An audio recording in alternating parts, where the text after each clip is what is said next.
हरियाणा विधानसभा में नायब सिंह सैनी सरकार ने पेश किया विश्वास मत। सदन में चल रही है बहस के बाद होगी वोटिंग।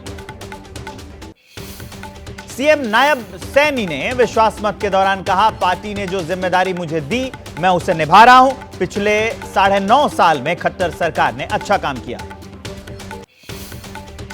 हरियाणा में जेजेपी ने फ्लोर टेस्ट से पहले जारी किया व्हिप। सभी 10 विधायकों को वोटिंग के दौरान सदन से गैर हाजिर रहने का निर्देश।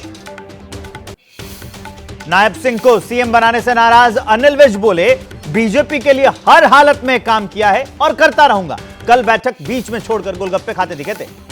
हिसार में जननायक जनता पार्टी की आज 9 संकल्प रैली। बीजेपी से गठबंधन टूटने के बाद अहम रैली है।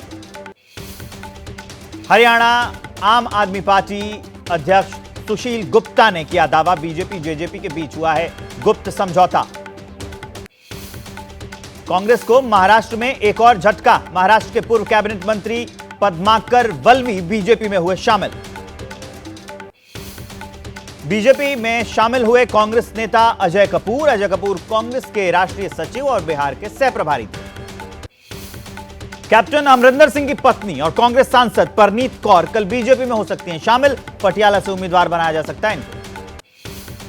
बंगाल में भागे हुए सीएम ममता बनर्जी के भाई बाबुन बनर्जी हावड़ा से प्रसून बनर्जी को टिकट देने का विरोध किया। इस सीट से निर्दलीय चुनाव लड़ने का ऐलान किया। भोजपुरी सिंगर पवन सिंह का बयान, कहा वो चुनाव जरूर लड़ेंगे। इससे पहले पवन सिंह ने आसनसोल से चुनाव लड़ने से इनकार किया। चुनाव से पहले देश को बड़ी सौगात। पीएम मोदी ने 1.25 लाख करोड़ की 3 सेमीकंडक्टर योजनाओं की ऑनलाइन शुरुआत की, शिलान्यास किया। कहा टेक्नोलॉजी के एडवांसमेंट पर काम कर रहे हैं।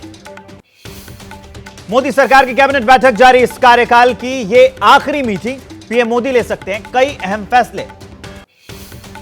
15 और 16 मार्च को मिशन दक्षिण पर रहेंगे पीएम मोदी। तमिलनाडु, कर्नाटक और तेलंगाना में करेंगे चुनावी सभा।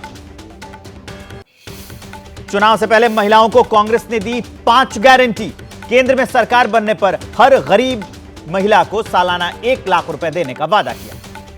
महाराष्ट्र के धुले में पहुंची भारत जोड़ो यात्रा। राहुल बोले, कांग्रेस की सरकार बनने पर बिना सर्वे ही महिलाओं को दिया जाएगा आरक्षण। लोकसभा चुनाव के लिए आज आ सकती है बीजेपी की दूसरी लिस्ट। 100 उम्मीदवारों के नामों का ऐलान हो सकता है।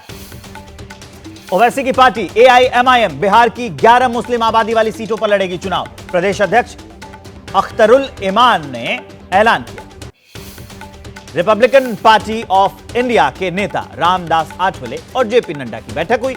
आरपीआई ने 2 लोकसभा की सीट मांगी।